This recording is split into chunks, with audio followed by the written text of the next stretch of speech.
Shalom jemaat Tuhan, kita berjumpa kembali di saluran Bali with Wisnu. Belajar Alkitab 5 menit bersama saya, Wisnu Prabowo. Hari ini jemaat Tuhan, kita akan belajar dari seorang tokoh Alkitab yang bernama Belsyazar.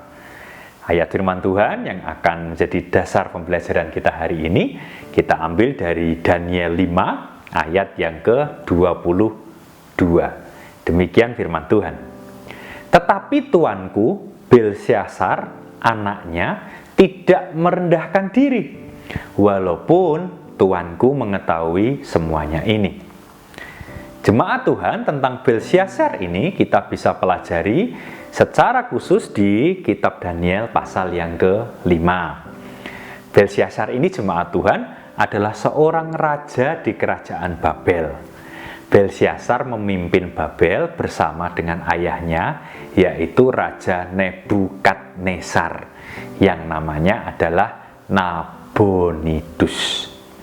Raja Nebukadnezar adalah raja yang bertobat dari kesombongannya menjadi raja yang memuji, meninggikan, dan memuliakan nama Tuhan. Suatu hari Belsyazar mengadakan perjamuan yang besar. Belsyazar mengundang 1000 orang para pembesar di kerajaannya untuk mengikuti perjamuan tersebut.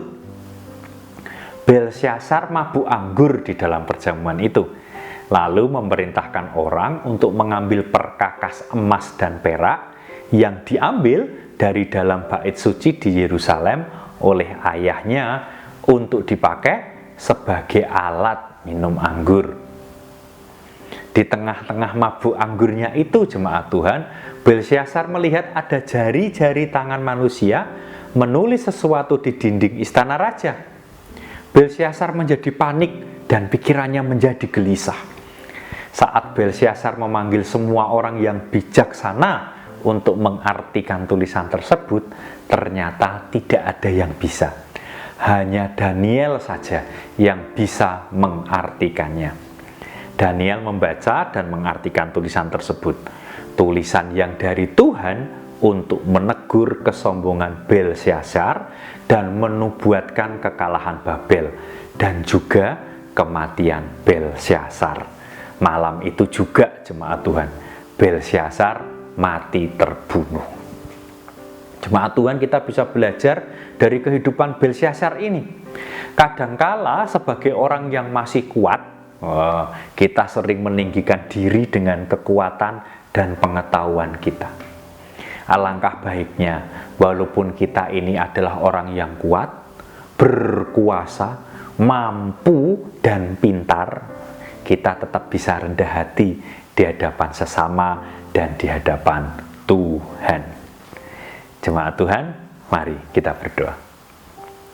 Bapa Surgawi yang kami kenal di dalam nama Tuhan Yesus Kristus, kami mengucap syukur boleh belajar dari tokoh Alkitab yang bernama Belsyazar hari ini, yang mengingatkan kami bahwa untuk kami tidak sedikit pun mempunyai kesombongan di hadapan sesama dan di hadapan Tuhan. Pimpin kami, ajari kami untuk senantiasa rendah hati Bapa. Di dalam nama Tuhan Yesus Kristus kami berdoa, kami ucap syukur. Haleluya, amin. Jemaat Tuhan, selamat belajar, selamat menikmati berkat yang telah Tuhan sediakan hari ini. Salam Bali with Wisnu. Tuhan berkati.